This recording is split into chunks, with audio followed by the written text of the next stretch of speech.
Hollerith, distinguished clergy, members of the Congress, and our military, distinguished guests, Jeannie, Virginia, John, Mary, and Andrew, the Warner family.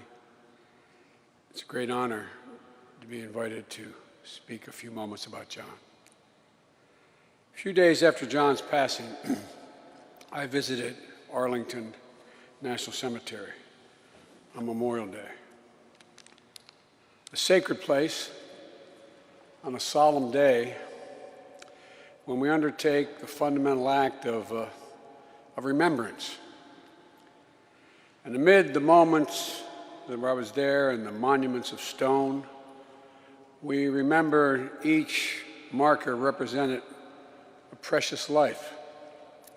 Remembered the heroes of the greatest generation the world has ever known and that bears a noble name, the United States of America. The only nation founded on an idea that we're all created equal, endowed by our Creator with certain inalienable rights, including life, liberty, and the pursuit of happiness. And a democracy that is the very soul of our nation and that must be defended at all costs. A soul embodied by all those patriots buried in Arlington, in the fields across the world, and by our dear friend, John Warner. Like many here, I had the privilege of serving with John for 3 decades in the United States Senate. While we represented different political parties, I can say without hesitation, John was a man of conscience, character, and honor, with a deep commitment to God and country. Enlisted in the Navy, in the United States Navy at age 17 to fight in World War II. A few years later, enlisted in the Marine Corps to fight in Korea. Eventually named Secretary of the Navy by President Nixon, then elected to the United States Senate, where he became a towering and respected voice on foreign policy, national security, and defense. The second longest serving senator from Virginia and the longest serving Republican.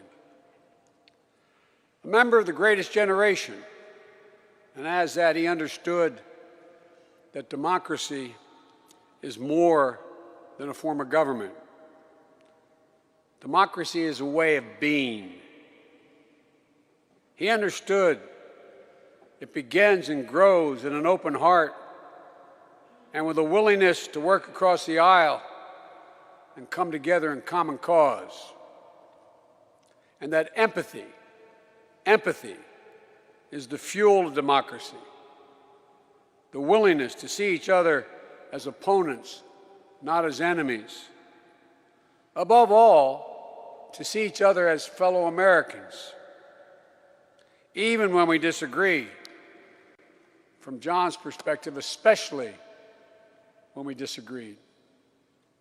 That's how John forged consensus and made sure our system worked and delivered for the people.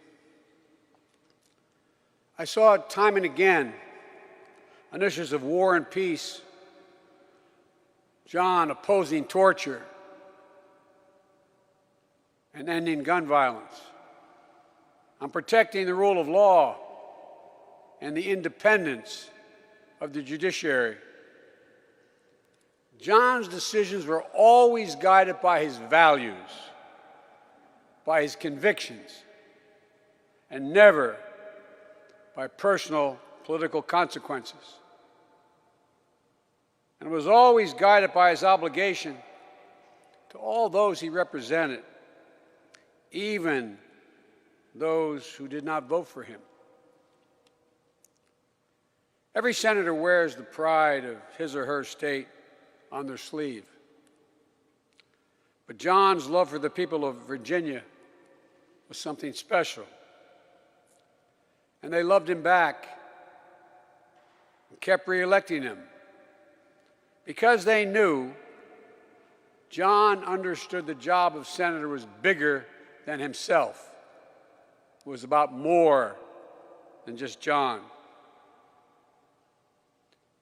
And as we say in the Senate, excuse me, a point of personal privilege, when John endorsed me for president last year, it carried an extra meaning for me.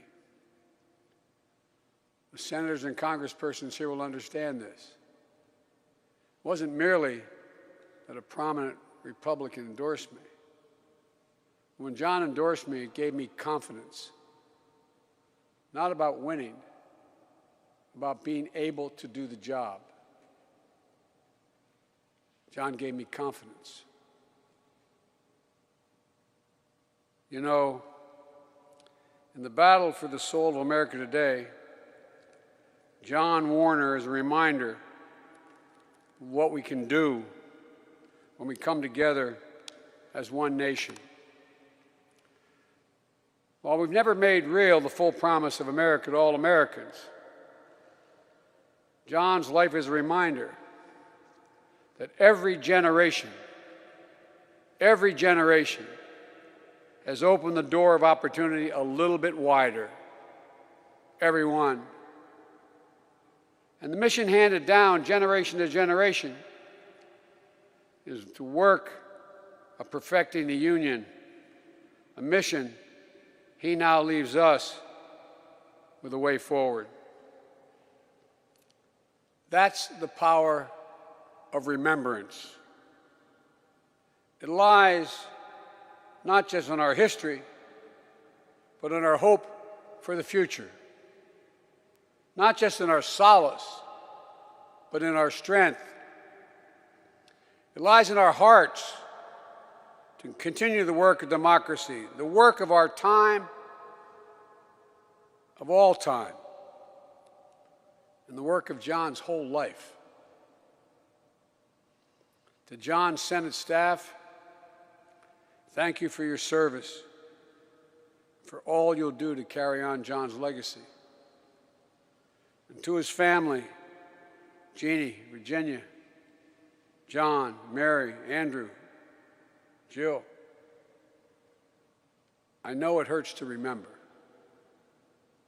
Sometimes it just hurts to remember. But it's also the way to heal, to remember. The Bible teaches, "Blessed are they that mourn, for they shall be comforted." While comfort can be a long time in coming, I promise you, it will come. It will give you purpose in His memory, in His love for you, in His love for this country. Virginia, I know you'll be reciting your father's favorite poem, sort of an anthem.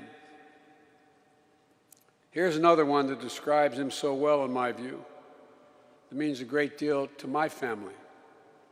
And to me, it's called American Anthem. The work and prayers of century have brought us to this day. What shall be our legacy? What will our children say? Let me know in my heart when my days are through. America, America, I gave my best to you. John Warner gave his best to America, and to the best of my knowledge, to everybody he had a relationship with. May God bless him. He was a good man, a great American. It was an honor to have known him and worked with him.